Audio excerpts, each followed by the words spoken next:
Hello everyone. So in this first video here, we're going to talk about this wire feed machine we have here in the lab. This is our newest unit. You can see it has two spools back there. This one here is silicon bronze, this closer one here.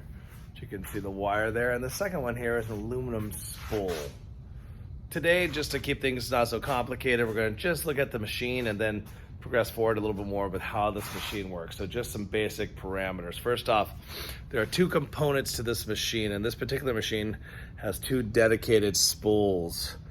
Down here on the bottom, we actually have the power supply that provides whatever kind of amperage, voltage that we need, whether pulsing, any number of things to make the machine work. That provides that then to this spool on top. This spool is actually here, two dedicated guns. Whichever gun you hit, the parameters will change for that particular gun. This machine takes a program, it's kind of a complicated machine, takes a program down below, depending on what you want to weld. You can see here we have flux core arc welding. And we can just scroll through the menu, different wire sizes, 1/16, this previous one was 0.52, so we went up a little bit, about 10 thou, or about 10, yeah.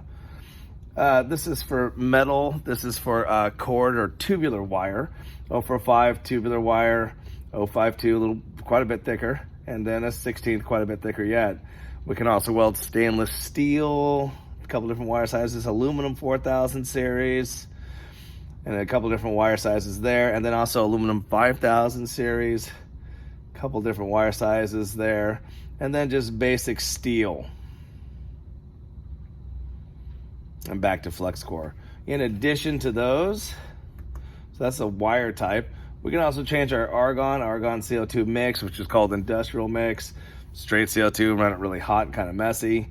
Again, back to argon CO2. Seems like they'd have a straight CO or a straight argon on this one, but apparently not. We can load into a new program. We can change any number of things. We have arc control. We can change it from mult MIG to pulsing MIG. Those are our two selections there. So any number of things. Of course, there's a whole index tree that goes with this thing depending on what you want to do. The basics of this machine are quite simple. Wire comes off of here, just like so. In this particular case, that's silicon bronze, so that's really thin wire. I believe that is, if you look at it, 0.35, so fairly thin wire. Wire comes off of there. We grab onto it with a couple of wheels here. I'm not a real fan of this system. Some of these wheels have a double grip. This is a pushing system right here. So it actually grabs a wire from here, pushes it through here, all the way out to the end of this gun right here. Hit the trigger and the wire comes out of this gun just like so. So simple system. Some of these systems are just, this is a double grip. You can see that because all four wheels are turning. Some of them register. One of them, some machines are a little smarter. I want to say Spot Weld has a machine out there.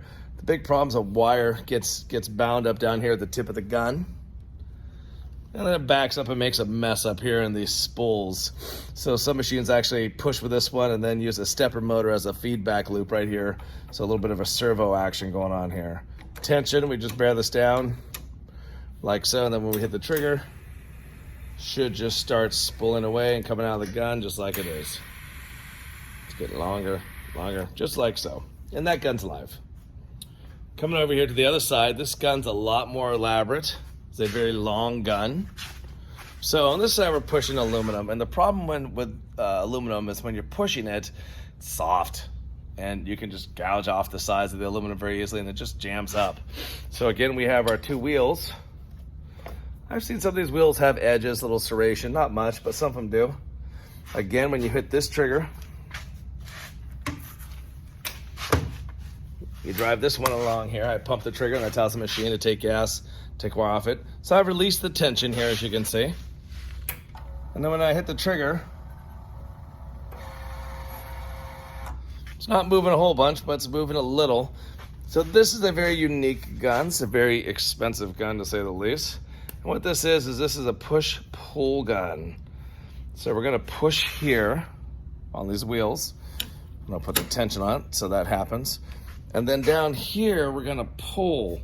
So if you look inside this little works right there, you can see that little wheel going round and round. I have the tension release, but we'll go and put the tension on now. And out the wire comes. And this one needs a little more tension on these pulling wires I'm seeing right now. So we're gonna have to tighten that up. This gun is kind of prone to jamming just the whole way through. We have no tension on this one right now. That's because we don't like it when it binds up the wire and starts making a mess on us. Not our favorite thing to have happen. So I'll put a little bit of tension on this. Ideally, you want enough tension so you can put your hand in front of the gun and the wire will stop moving and not back up in the machine. And that's because you don't want the wire to push into the metal and start causing a hole. So you just want the wire to hit against it. It should cause an arc, be nice and easy. If it binds up for some reason, you want it to stop. You don't want it to make it a mess back here. So complicated machine. This hose, you can see, aluminum or leather jacketed. And that's because this is a 25-foot long hose. So very, very long. It's going to get drug around the floor a lot. Finally, obviously, we have to have our loop coming back. And this is the ground clamp. We clamped out the one piece. Either gun will weld whatever trigger you hit. So this is back to the brazing gun. If you look at the numbers, they're going to pop over to our welding voltage. And then the other number is now inches per minute. And what that is how much wire comes out of the gun in a minute. And we pop over this one right here.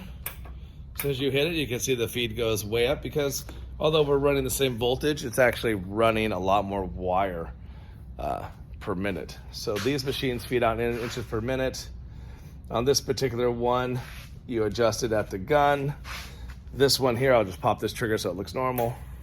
Good. We can just dial this up. Just like so. Not a complicated machine, but this machine, it is important to note, is only constant voltage. Wire feed is a semi-automatic process that only takes constant voltage, so be aware of that.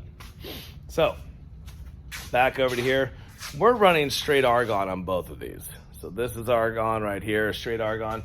And generally we're running about 14 PSI. Over here, straight argon again, that's what you want to do with aluminum. You don't want any CO2 on brazing and you don't want any CO2 on aluminum as well. So your mixes are this. You have argon CO2, you have argon CO2 helium. So you can run any number of things. You can also just run straight CO2 as we saw on the machine. Argon's the best coverage. CO2 will kind of increase the heat a little bit for you so you can get deeper penetration. And then argon, CO2, and helium mix will actually have a higher heat transfer vector. Helium is the highest conductive of all the industrial gases, so we use that quite a bit when we want to get more heat. Let's look at another little machine. We'll just get a little bit of a side view here. Here's another machine. This is what we generally use in the lab. And this is actually a dual purpose machine. So when we tell you something's constant current or constant voltage, you can see that right here on the machine.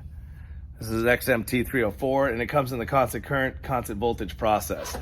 You flip this down, you start reading, this will do a scratch start TIG, lift start TIG, TIG with a foot pedal, how you want to add that in, wire feed, pulse wire feed, and then constant current. Over here, once we get into this is all stick now again. So this does two different styles of processes. This is basically two machines put together. A constant current machine and a constant voltage machine. Wire feed again is separated. Now this isn't, some fairly high-end units. These units here I believe cost about $5,000. I think by the time we get them all set up with the roughnecks, get a nice gun on here. This is called a roughneck gun that Miller makes. By the time we get a good durable gun that the kids can't kill on the first time out, you are looking at probably about $7,000 for that machine right there. And these, we run an argon 75%, CO2 25%. Nice little machine. So let's look at some of the details of the breakdown here. Set this right here. So when you look at the gun comes apart in many pieces. And it kind of tells the story of how this thing gets electricity. So first we have the gun cup. I'm going to grab the wrong one I can see. 1 second. First we have the gun cup. That comes off. And then this little piece right here is actually called a contact. And this is where we finally electrify the wire. Up until then, it runs on a little protected sleeve of plastic. I'm guessing Teflon or nylon. And then we finally electrify it right here. Therefore, let's just clean this out here a little bit. The wire is only hot from this contact point to the base material. That's the only place where it actually gets electrified and hot, and that's nice for us. These nozzles are really prone to getting dirty. And for a lot of processes you're doing with this, you're gonna use gas. So in order to get it to do a gas process, you need a clean tip like I just generated there. Just like so. This just screws on nice and tight.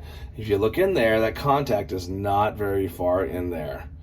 And so we're only heating up typically, 3/4 to maybe an inch of wire at the most. Probably more like 1/2 inch to 3/4 of an inch. Let's give you an example of a bad dirty cup. This gun right here is a mess, and I'm just reassembling it. There you go. And you can see all that debris. All that debris is not good. The gas will not come out with all that debris. So make sure that you take that nozzle off, clean it up a little bit. We usually utilize these little hooks right here to clean these up. So that is the basics of those guns.